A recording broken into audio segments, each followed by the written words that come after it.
dire à toute personne qui est dans une difficulté extrême, vous dire qu'il y a une solution fondamentale pour vous. Si nous, on a pu changer, on a pu, en tout cas, quitter cette difficulté extrême-là, vous aussi, vous pouvez quitter. Dans tous les cas, il est dit qu'il y a des gens qui sont nés pauvres et qui vont rester pauvres. Si cela est votre choix, bonne chance à vous. Si ce n'est pas votre choix, je vous donne rendez-vous alors le 3 juin 2023 au CBC et nous allons vous mettre sur la fréquence de l'abondance infinie. Même si votre âme était là pour faire l'expérience de la pauvreté, je vous assure qu'à la sortie de cette conférence, vous allez reprogrammer votre âme sur l'abondance, sur la fréquence de l'abondance infinie. Et vous allez un jour aussi sur un plateau de télé faire des témoignages de où vous étiez et de où vous êtes aujourd'hui par rapport à la richesse. Donc vous avez le choix de rejoindre le coach d'Aimé ou pas.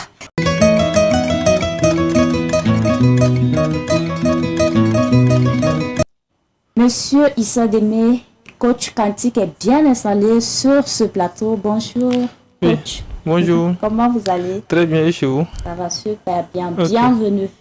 Merci à vous pour l'invitation.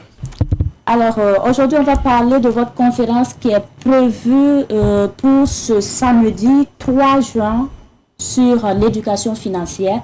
Mais également, on va aussi parler du coaching quantique. Okay. Mais avant, on va parler de la conférence, c'est ça, prévue pour le 3 juin. Alors, on entend très souvent intelligence financière. Alors, qu'est-ce qu'on appelle intelligence financière?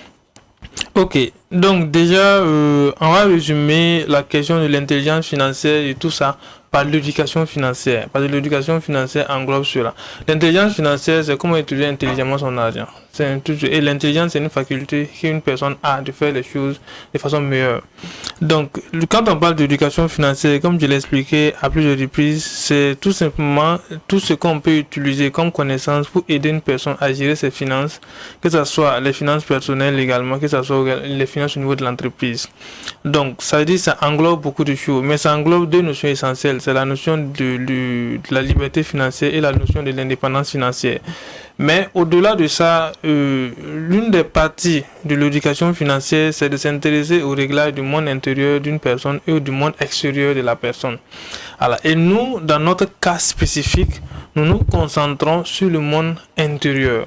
Parce que comme le disait Ivan Kassanou, il a défini ce qu'on appelle la loi des PDPD. PDPD, ça veut dire quoi?